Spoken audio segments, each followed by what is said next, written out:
सगळ्या महत्त्वाच्या बातम्यांचा वेगवान आढावा 7च्या 70 बातम्यांमधून। ऑपरेशन महादेवमध्ये कंठस्नान घातलेल्या दहशतवादी कोण आहेत याबद्दल अद्याप साशंकता।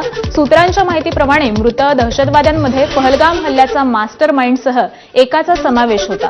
मात्र आता कळतंय इतर 2 दहशतवादी मारले गेले। ऑपरेशन महादेवची तयारी 15 दिवसांपासून सुरू होती। यात मारले गेलेले सुलेमान आणि यासीर हे 2 दहशतवादी माजी पाकिस्तानी कमांडो होते।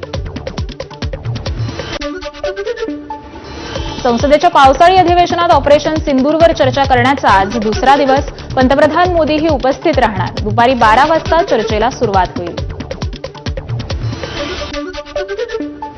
ऑपरेशन सिंदूरवरील चर्चेदरम्यान खासदार असदुद्दीन ओवैसींचा सरकारवर हल्लाबोल। पंतप्रधान म्हणतात रक्त आणि पाणी एकत्र वाहू शकत नाही, मग पाकिस्तानसोबत क्रिकेट का खेळता? ओवैसींचा संतप्त सवाल। भारतीय लष्कराचं सामर्थ्य आणि कामगिरीचा गर्व संसदेमध्ये ऑपरेशन सिंदूरवर बोलताना एमआयएमचे खासदार असदुद्दीन ओवैसींचं वक्तव्य। ऑपरेशन सिंदूरपूर्वी सर्व बाबींचा बारकाईनं आढावा घेत दहशतवाद्यांची 9 तळं उद्ध्वस्त केली, तर हे मिशन केवळ 22 मिनिटात यशस्वी झालं। संरक्षण मंत्री राजनाथ सिंह यांचं लोकसभेतील चर्चेत वक्तव्य।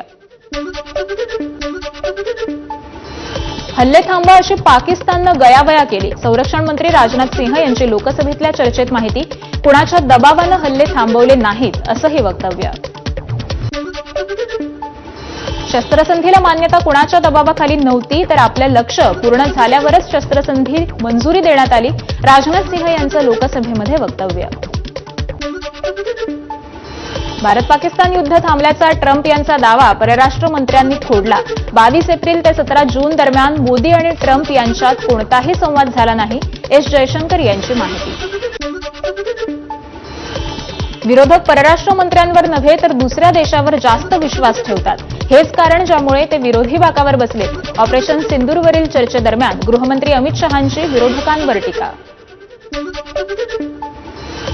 मोदी सरकारनं पीओके घ्यायची संधी गमावली। खासदार अरविंद सावंत आणि गौरव गोगोईंना सुनावलं, तर इंदिरा गांधींचा दाखला देत वर्ध्याचे खासदार अमर काळेंचा सरकारवर हल्लाबोल।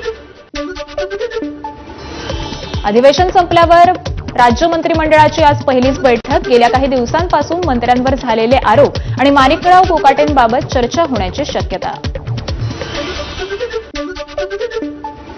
उपमुख्यमंत्री अजित पवार आणि कृषी मंत्री माणिकराव कोकाटेंमध्ये आज भेट होण्याची शक्यता। दुपारी होणाऱ्या कॅबिनेट बैठकीपूर्वी भेट होण्याचा अंदाज। अजित पवार काय निर्णय घेतात याकडे लक्ष।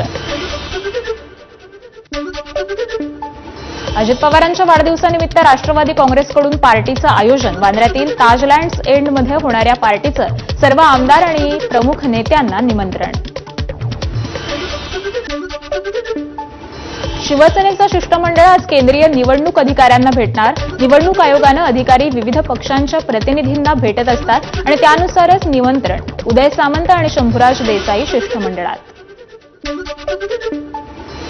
भाजपच्या निशिकांत दुबेंना घेराव घातल्याप्रकरणी काँग्रेसच्या खासदार वर्षा गायकवाडांचं राज ठाकरेंकडून अभिनंदन। महाराष्ट्रातले 25 खासदार गप्प बसले असताना दाखवलेल्या धाडसाचं कौतुक केलं। कट्टर हिंदू असणं याचा अर्थ इतरांचा विरोध करणं नाही, इतरांना सोबत घेऊन चालणं हेच हिंदू धर्माचं सार। सरसंघचालक मोहन भागवतांचं वक्तव्य। मराठवाड्यातील काँग्रेसच्या 2 नेत्यांचा आज भाजपमध्ये प्रवेश। माजी आमदार कैलास गोरंट्याल आणि सुरेश वरपुडकर रवींद्र चव्हाणांच्या उपस्थितीत पक्षप्रवेश करणार। पुणे ड्रग्ज पार्टी प्रकरणी खडसेंचे जावई प्रांजल खेवलकरांसह 7ही आरोपींची पोलीस कोठडी आज संपणार। सर्व आरोपींना दुपारी कोर्टात हजर केलं जाणार।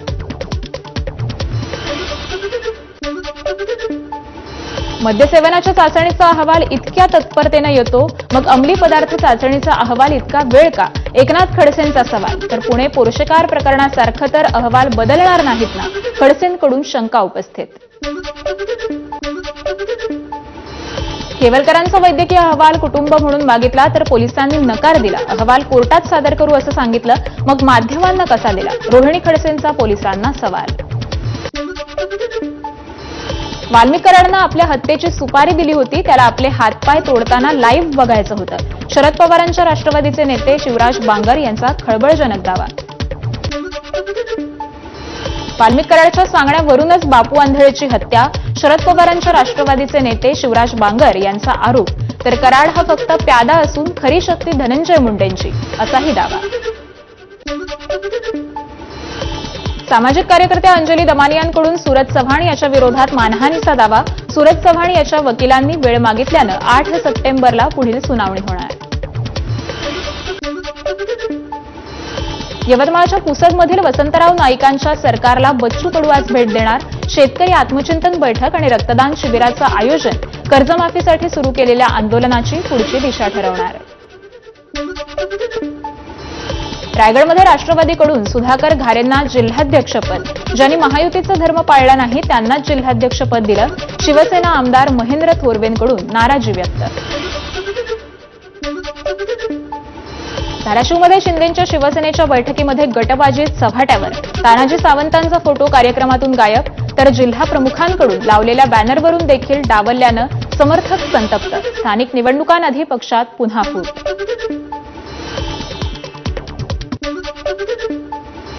भंडारा जिल्हा बँकेच्या 21 पैकी 15 जागा निकालांची घोषणा. अजित पवारांचे राष्ट्रवादी, भाजप आणि शिंदेंच्या शिवसेनेच्या पॅनलचा 11 जागांवर दणदणीत विजय. तर काँग्रेसला केवळ 4 जागांवर विजय मिळवता आला. पुरोहित संघाच्या कार्यकारिणी मंडळातील सदस्यांचा वाद चव्हाट्यावर. वर्चस्व वादावरून आजी-माजी सदस्यांचे एकमेकांवर आरोप प्रत्यारोप. तर दोघंही एकमेकांविरोधात कायदेशीर कारवाई करणार असल्याची माहिती. आमदार आदित्य ठाकरेंची धारावीतील कुंभारवाड्याला भेट. धारावी पुनर्विकासासंदर्भात नागरिकांसोबत साधला संवाद. तर मातीच्या वस्तू बनवताना त्या ठिकाणी पाहणीही केली. शासकीय कर्मचाऱ्यांना सोशल मीडिया वापरण्यासाठी सरकारची नवी नियमावली. गोपनीय माहिती आणि खोट्या गोष्टींचा प्रसार रोखण्यासाठी निर्णय. नियमांचं उल्लंघन करणाऱ्यांवर कारवाई होणार. आता सरकारकडून देखील अॅप आधारित रिक्षा, टॅक्सी आणि ई बाईक सेवा सुरू करण्यात येणार. परिवहन मंत्री प्रताप सरनाईकांची माहिती. मुख्यमंत्री आणि उपमुख्यमंत्र्यांच्या मान्यतेनंतर अॅप कार्यान्वित होणार. मढ ते वर्सोवा प्रवास करणं आता फक्त 5 मिनिटात शक्य होणार. 2400 कोटींच्या केबल ब्रिजला केंद्राची मंजुरी. उच्च न्यायालयाच्या परवानगीनंतर कामाला सुरुवात होणार असल्याची माहिती. नागपूरची दिव्या देशमुख बुद्धिबळ विश्वचषक विश्वविजेती. भारताच्या कोनेरू हम्पीवर दुसऱ्या रॅपिड फायर राऊंडमध्ये विजय मिळवला. नागपूरची दिव्या देशमुख भारताची 88वी ग्रँड मास्टर. नागपूरच्या 19 वर्षीय दिव्या देशमुखनं 2025चा फिडे महिला बुद्धिबळ विश्वचषक जिंकला. त्यानंतर तिचा बक्षीस देऊन सत्कार करण्यात आला.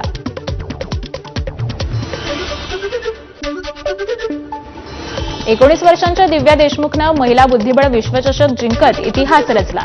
विजेती झाल्यानंतर दिव्याला अश्रू अनावर. आईला घट्ट मिठी मारून ती रडली. महिला जागतिक बुद्धिबळ विजेती झाल्याबद्दल पंतप्रधान नरेंद्र मोदींकडून दिव्या देशमुखचं अभिनंदन. तर दोघींना उज्ज्वल भविष्यासाठी मोदींनी शुभेच्छा दिल्या. विश्वचषक विजेती दिव्या देशमुख आणि कोनेरू हम्पीचं राहुल गांधींकडून अभिनंदन. एक जागतिक मंच, 2 भारतीय महिला. देश अभिमानानं भरून निघाला. एक्सपोस्ट करत राहुल गांधींकडून कौतुक. मुख्यमंत्री देवेंद्र फडणवीस यांनी बुद्धिबळपटू दिव्या देशमुखशी व्हिडिओ कॉलद्वारे संवाद साधत तिच्या कामगिरीचं कौतुक केलं. यावेळी तिच्या यशाबद्दल अभिनंदन करत पुढील वाटचालीसाठी शुभेच्छाही दिल्या. केंद्रीय मंत्री नितीन गडकरींच्या दिव्या देशमुखला व्हिडिओ कॉल करत शुभेच्छा. संपूर्ण देशासाठी हा आनंदाचा आणि गौरवाचा क्षण. गडकरींचं वक्तव्य.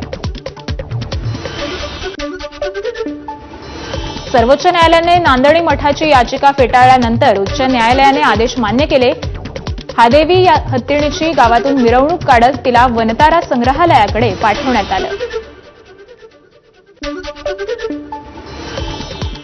कोल्हापूरच्या नांदणी मठातील महादेवी हत्तीण अखेर गुजरातच्या वनताराकडे रवाना. हत्तीणीला निरोप देताना ग्रामस्थ भाऊक. निरोप देण्याआधी ग्रामस्थांनी हत्तीणीची मिरवणूक काढली.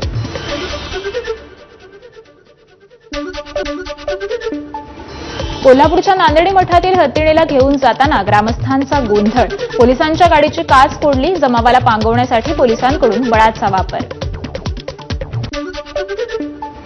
वसई विरार शहर महानगरपालिकेचे नवीन आयुक्त मनोज कुमार सूर्यवंशी यांनी औपचारिकरित्या पदभार स्वीकारला. यापूर्वी या पदावर कार्यरत असलेले अनिल कुमार पवार यांची बदली झाली आहे. यवतमाळमधील नेरच्या एमएससीबी कार्यालयातील कर्मचाऱ्यांची वसुलीच्या नाव्यावर धाब्यावर ओली पार्टी, मालखेडचा अभियंताही सहभागी, व्हिडिओ व्हायरल झाल्यानंतर प्रकरण उजेडात. अकोल्यातल्या पारसमधील औष्णिक विद्युत केंद्राच्या निष्काळजीपणामुळे शेतकऱ्यांचं नुकसान, सोयाबीन पेरणी केलेल्या शेतात गेले राख मिश्रित पाणी, औष्णिक विद्युत केंद्रानं नुकसान भरपाई द्यावी, शेतकऱ्यांची मागणी. साताऱ्यातील परळी खोऱ्यातील जगजमीन गावात शालेय विद्यार्थ्यांचा जीवघेणा प्रवास, ओढा ओलांडण्यासाठी विजेच्या खांबाचा वापर घेत कसरत करावी लागते. या मार्गावर नवीन पूल बांधण्याची सरपंचांची सरकारकडे मागणी. भाईंदरमध्ये भीमसेन जोशी रुग्णालयातून पळ काढण्याचा रुग्णाचा प्रयत्न फसला. तिसऱ्या माळ्यावरील बाथरूमच्या खिडकीतून उतरताना संबंधित रुग्ण अडकला. अग्निशमन दलाच्या मदतीनं सुखरूप सुटका.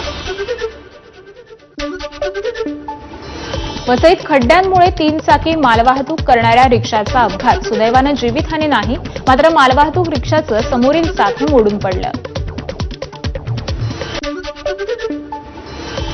वसई विरार नालासोपारा परिसरातील मुख्य रस्त्यांवर खड्ड्यांचं साम्राज्य, खड्ड्यांमुळे अपघात होऊन 26 वर्षीय तरुण जखमी, लवकरात लवकर रस्ते दुरुस्ती करावी, स्थानिकांची मागणी.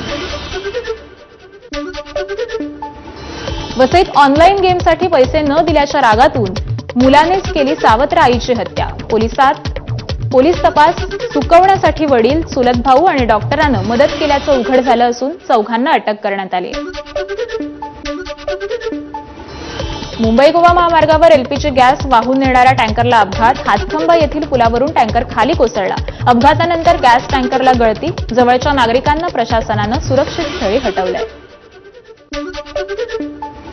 बीडमध्ये 2 तरुणांकडून एका युवकाला धमकावत त्याच्यावर कोयत्यानं हल्ला, तर तिसऱ्या तरुणाकडून याचा व्हिडिओ व्हायरल, पोलिसांकडून अद्याप कुठलीही कारवाई नाही.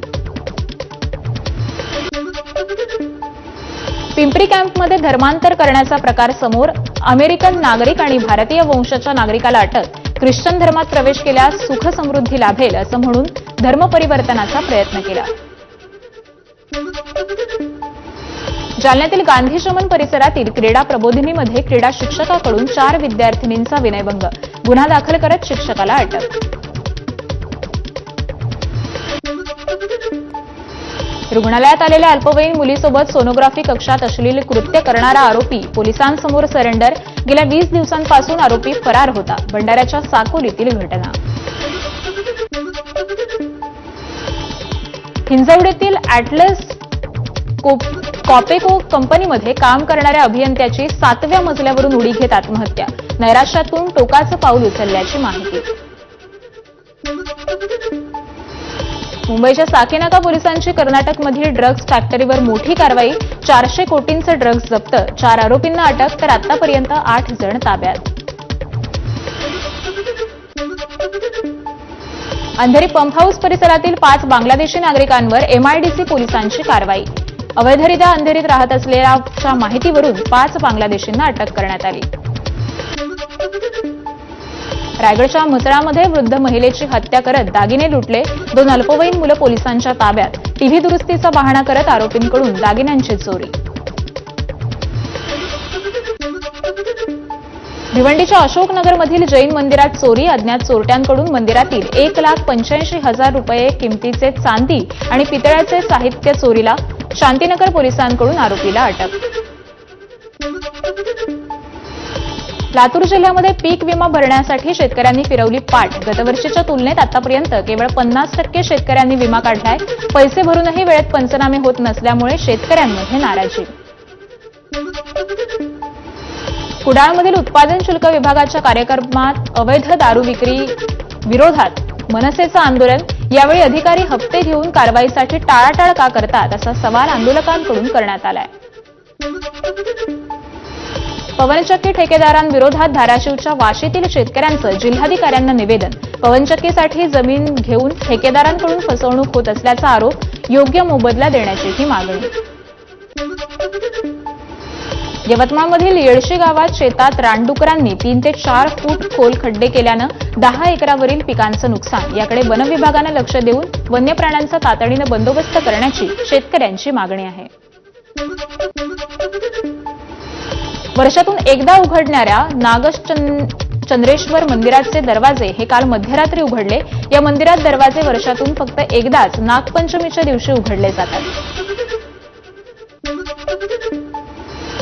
एक गर्भवती चित्ता सावलीच्या शोधात फिरतानाचा व्हिडिओ. उन्हापासून बचावासाठी चित्ता एका जीपच्या आडोशाला बसला. व्हिडिओ सोशल मीडियावर व्हायरल.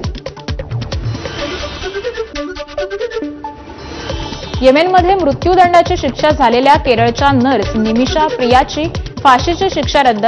भारताचे ग्रँड मुफ्ती कंठापुरम AP अबू बकर यांची माहिती. आपल्या बिझनेस पार्टनरची हत्या केल्याच्या आरोपात तिला फाशीची शिक्षा सुनावण्यात आली होती. कर्नल सोफिया कुरेशींबाबत वादग्रस्त वक्तव्य करणारे मंत्री विजय शहांना सर्वोच्च न्यायालयाने फटकारलं. कोर्टानं सांगून देखील शहांनी जाहीर माफी मागितली नाही. तुम्ही न्यायमूर्तींच्या धैर्याची परीक्षा घेताय असं म्हणत कोर्टानं सुनावलं. मँचेस्टर कसोटीत दुखापतग्रस्त झालेल्या ऋषभ पंतकडून प्लास्टर बांधलेला आणि कुबड्यांचा आधार घेतलेला फोटो सोशल मीडियावर शेअर.